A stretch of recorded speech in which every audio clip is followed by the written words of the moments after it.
أعوذ بالله من الشيطان الرجيم بسم الله الرحمن الرحيم السلام علیکم. آج ہم آپ کو حضرت سلیمان علیہ السلام اور چونٹی کا ایک واقعہ سنائیں گے کہ اللہ تعالیٰ کیسے پانی کے اندر پتھر میں کیڑوں کو رزق دیتا ہے.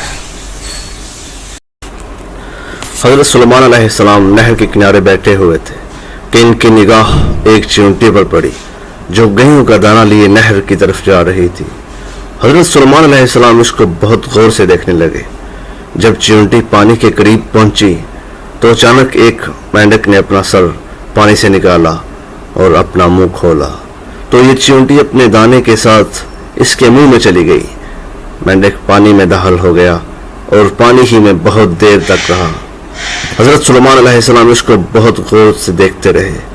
ذرا ہی دیر میں مینڈک پانی سے نکلا اور اپنا منہ کھولا تو چونٹی باہر نکلی، البتہ اس کے ساتھ دانا نہ تھا. حضرت سلیمان علیہ السلام نے اس کو بلا کر معلوم کیا کہ ماجرا کیا تھا اور وہ کہاں گئی تھی.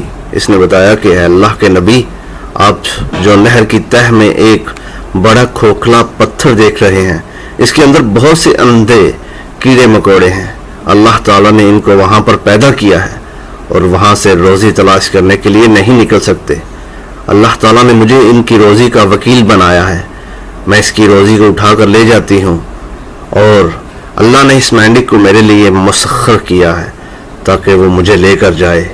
اس کے منہ میں ہونے کی وجہ سے پانی مجھے نقصان نہیں پہنچاتا اور اپنا منہ بند پتھر کے سوراخ کے سامنے کھول دیتا ہے. میں اس میں داخل ہو جاتی ہوں. جب میں اس کی روزی اس تک پہنچا کر پتھر کے سوراخ سے اس کے منہ تک آتی ہوں تو مینڈک مجھے منہ سے باہر نکال دیتا ہے. حضرت سلیمان علیہ السلام نے کہا، کیا تو نے ان کیڑوں کی کسی تسبیح کو سنا؟ چونٹی نے بتایا، ہاں، وہ سب کہتے ہیں اے وہ ذات جو مجھے اس گہرے پانی کے اندر بھی